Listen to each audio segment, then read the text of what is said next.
Artificial intelligence AI மனிதர்களுக்கு உதவ உருவாக்கப்பட்டது. ஆனா அது போர்ல பயன்படுத்தப்பட்டா என்ன ஆகும்?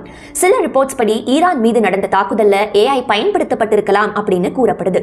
முதல்ல ஒரு விஷயத்தை தெளிவா சொல்லிக்கிறேன். இது முழுமையான அதிகாரப்பூர்வமா உறுதி செய்யப்பட்ட தகவல் இல்ல. சில சர்வதேச ஊடகங்கள்ல வெளியான ரிப்போர்ட்ஸ் மற்றும் அனாலிசிஸ் அடிப்படையில் பேசப்படும் தகவல்கள் தான்.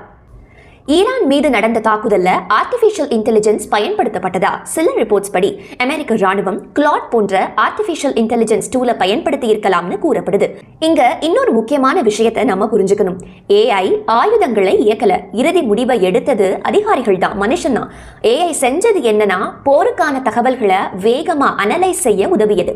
இன்டெலிஜென்ஸ் ப்ராசஸிங் போர்ல மிகப்பெரிய சவால். தகவல் ஒரே நேரத்தில் ஆயிரக்கணக்கான தகவல்கள் வரும். Satellite images, surveillance data, intercepted communications, radar signal, இந்த எல்லா தகவல்களையும் மனுஷன் அனலைஸ் பண்ண பல மணி நேரங்கள் அல்லது சில சமயம் நாட்கள் கூட ஆகலாம். ஆனா AI சிஸ்டம் இந்த டேட்டாவை மிக வேகமா அனலைஸ் செஞ்சு எந்த இடத்துல மிசைல் லான்ச் சைட் இருக்கு, எந்த இடத்துல அண்டர் கிரவுண்ட் மிலிட்டரி ஃபெசிலிட்டி இருக்கு, எந்த இடத்துல கமாண்ட் சென்டர் இருக்கு என்பதை விரைவா கண்டுபிடிக்க உதவியதா ரிப்போர்ட் சொல்லுது. டார்கெட் ஐடென்டிஃபிகேஷன் அடுத்த கட்டம். எந்த இலக்க முதல்ல தாக்கணும்?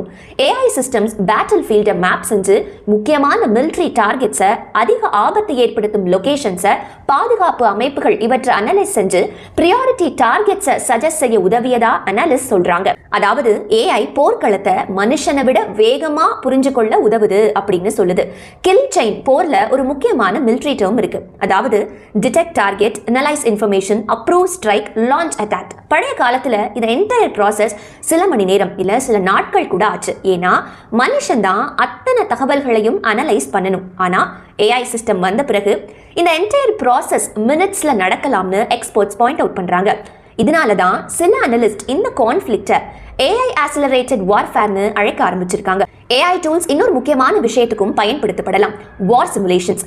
AI ப்ரெடிக்ட் செய்யும் எதிரி எப்படி பதிலடி கொடுக்கலாம், மிசைல் ட்ராஜெக்டரி எப்படி இருக்கும், எந்த தாக்குதல்ல அதிக டேமேஜ் ஏற்படும். இந்த ப்ரெடிக்ஷன்ஸ் மூலமா கமாண்டர்ஸ் ஒரு எஃபெக்டிவ் ஸ்ட்ரைக் ஸ்ட்ராட்டஜியை தேர்வு செய்ய முடியும்னு சொல்றாங்க.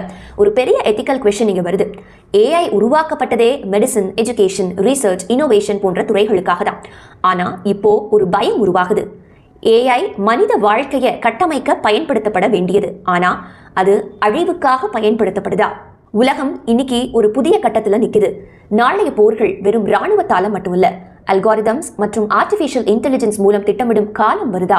இதை நான் வருத்தத்தோட பதிவு பண்றேன். பல பாதுகாப்பு நிபுணர்கள் எச்சரிக்கிறாங்க, ஈரான் மீது நடந்த தாக்குதல் உலகத்தோட முதல் AI வேகப்படுத்திய போரா இருக்கலாம்னு. உங்க கமெண்ட்ஸை பதிவு பண்ணுங்க. தேங்க்ஸ் ஃபார் வாட்சிங்.